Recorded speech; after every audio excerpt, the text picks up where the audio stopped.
The Productivity Commission report into the superannuation industry was released this week, and it signalled bad news for the federal government, which has been waging a relentless campaign against industry super funds.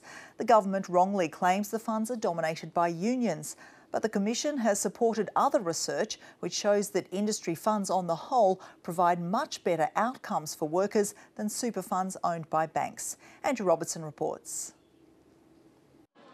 Ebony Yee is typical of many young Australians. Multiple jobs, each with a different superannuation fund, which means doubling up on fees and insurance and a lot less to retire on. From what I know of, I think I have about 3. It could be more than that because, I've just been in and out of jobs and I haven't really kept track of it. Australians pay $30 billion a year in fees on their super, about 70% more than they should, according to the Productivity Commission. Those high fees, coupled with insurance, can take up to $100,000 from the super fund of a person on average income. The fact that we have quite similar superannuation products that are charging very different fees suggests that the competitive pressures on superannuation funds are perhaps not what they should be. But the much bigger issue is super funds underperforming. That, according to the Productivity Commission, can cost the average worker up to $635,000.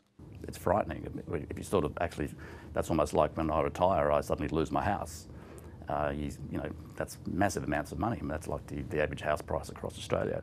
Millions of people don't choose their super funds. They allow their employers to do it, or it's stipulated in their award. They're called default funds, and the Productivity Commission wants everybody to have just one default fund which follows them from job to job. It also wants workers to select that fund themselves from a list of the top 10 performing funds chosen by an independent panel. That's going to put the heat on funds who aren't in the top 10.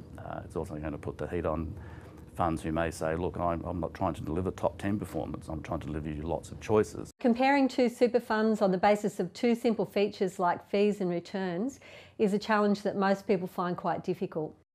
With an average annual return of 6.8%, the Commission says industry funds beat bank-owned funds by more than a third. That view is supported by ratings agency Super Ratings, whose current list of the top 10 best-performing funds is all industry funds. Evidence, when added to the hostile atmosphere towards banks caused by the Royal Commission, which has prompted a change of heart from a government normally highly critical of industry funds. I want to make sure that members' money is being spent in their best interests and that their money is working for them, whether it's a retail fund or an industry fund. I don't discriminate. Self-managed super funds also come in for the Productivity Commission's attention. It questions the value of funds with less than $1 million, saying returns don't justify their existence. Most of them, about say 70–80% of the funds in that sector, have less than $1 million. And those funds as a group underperform quite significantly. The Productivity Commission has harsh words for the insurance industry on a number of fronts, including policies it knows can't be claimed on, such as multiple income protection policies. But in a sign of just how detached most Australians are from their super, in an interview on commercial radio, the Financial Services Minister couldn't say how much the government contributes to her fund. Andrew Robertson there. And for more on the Productivity Commission's report into the superannuation industry, Elise Morgan spoke with former Liberal heavyweight and current chairman of Industry Super Australia, Peter Collins from Amsterdam. Peter, given that industry super funds would probably dominate the top 10 default fund as suggested or recommended by the Productivity Commission, surely industry super would support this?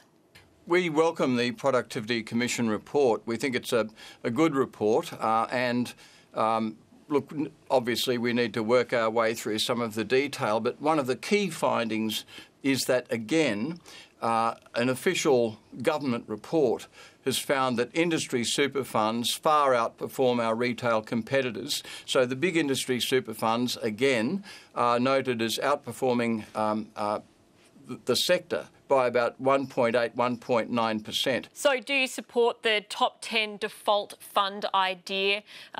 In the report, it goes through the fact that a lot of the MySuper products outside of the top 10 performers in that category have left superannuants much, much worse off.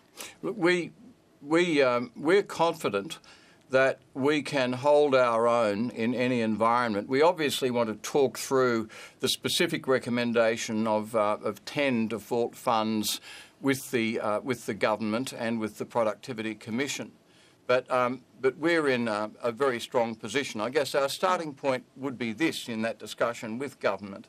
As industry super funds, the big industry super funds are consistently and clearly outperforming everybody else in the sector. Why would you change the architecture of the sector? Now, I guess the Productivity Commission makes the point in the report. Well, because the Productivity Commission has pointed out that, you know, in the decade to 2017, the top 10 MySuper products generated a median return of 5.7% a year. This is well above the median of 4.7% for all MySuper products in the sample. Now, in that sample, there's retail and there's also industry funds. So they're saying that there are some industry funds that are disappointing, but if we were to isolate people's selection of the default fund to the top 10 performers, they're going to be much better off. Surely there can't be an argument against that. I haven't physically got the report, Elise. I'm at that disadvantage. But our starting point is, first we'd heard it suggested that the Productivity Commission may make this recommendation and it's broadly consistent with our expectations.